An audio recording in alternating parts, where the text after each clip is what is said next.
Bapak, Ibu, dan saudari yang terkasih, salam damai bagi kita semua yang selalu dalam perlindungan Tuhan. Bertemu kembali kita di dalam program Renungan Harian GKI Kebonjati bersama saya, Frida. Bapak, Ibu, dan saudara yang terkasih, berbicara tentang menyenangkan hati seseorang pasti banyak caranya. Cara menyenangkan hati satu orang dengan yang lainnya tentu berbeda-beda. Maka dikatakan banyak cara, seperti yang tadi saya katakan. Misalnya, saya senang sekali jika seseorang memberikan saya makanan. Dan bisa jadi saya menganggap orang tersebut sangat baik, orang yang sangat baik. Pokoknya dia menjadi seseorang yang top buat saya. Tetapi bisa jadi bagi orang lain, ketika mereka menerima makanan, mereka merasa ya sudah biasa saja. Tidak ada hal yang spesial atau luar biasa ketika mereka menerima makanan itu.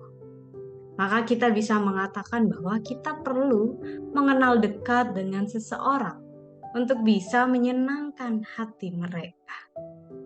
Ketika kita dekat dengan mereka, kita mengetahui kebiasaan mereka. Dan tentunya mengetahui tindakan-tindakan atau sikap yang bisa membuat mereka senang atau tidak senang ketika mereka menerima hal tersebut. Dan beberapa tahun terakhir kita bisa mengetahui lebih spesifik mengenai hal-hal yang sudah dijelaskan tadi dengan menggunakan sebuah alat ukur. Alat ukur yang telah diuraikan oleh Dr. Gray Chapman, dan dia menuangkan banyak pemikirannya dalam sebuah buku yang mungkin Bapak Ibu sudah mengenal ya, The Five Love Language. Dengan mengetahui tipe love language seseorang, kita bisa dengan mudah mengekspresikan sikap kita dengan tepat antara satu orang dengan orang yang lainnya. Kita bisa men-treat orang sesuai apa yang mereka inginkan. Di dalam kehidupan ini, kita ingin menyenangkan hati sesama kita. Tetapi tidak hanya berhenti di situ saja. Yang terpenting bagi kita sebagai orang Kristen, bagaimana caranya kita menyenangkan Tuhan. Dan itu adalah hal yang utama bagi kita. Kemudian, apakah kita tahu tipe love language Tuhan? Apakah kita sudah cukup dekat dengan Tuhan sehingga kita bisa mengatakan, mengetahui bagaimana kita harus bersikap, bagaimana kita harus bertindak? Bapak Ibu, hari Minggu kemarin saya melihat sebuah video yang menjadi inspirasi renungan kita hari ini.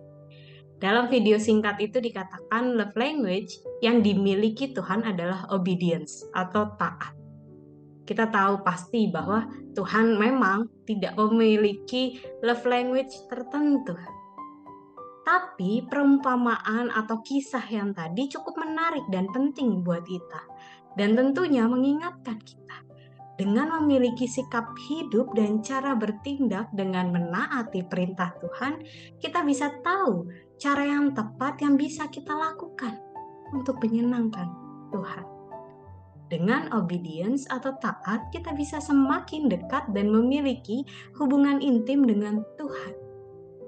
Sama seperti yang tertulis di Yohanes 14 ayatnya yang ke-23. Yohanes 14 ayatnya yang ke-23 berbunyi demikian. Jawab Yesus, "Jika seorang mengasihi aku, ia akan menuruti firman-Ku dan Bapa-Ku akan mengasihi dia, dan kami akan datang kepadanya dan diam bersama-sama dengan dia." Sangat menarik. Tuhan akan diam bersama dengan orang yang taat. Orang yang menuruti firman Tuhan, Tuhan akan diam bersama dengan mereka. Di dalam Alkitab tentu masih banyak ayat-ayat yang berbicara atau mengingatkan kita tentang taat tersebut. Seseorang yang taat di dalam kehidupan mereka taat mengikuti perintah Tuhan. Karena itu marilah kita saat ini mau diingatkan selalu bahwa kehidupan kita memang mau menjadi orang yang taat bagi Tuhan. Taat akan perintah Tuhan.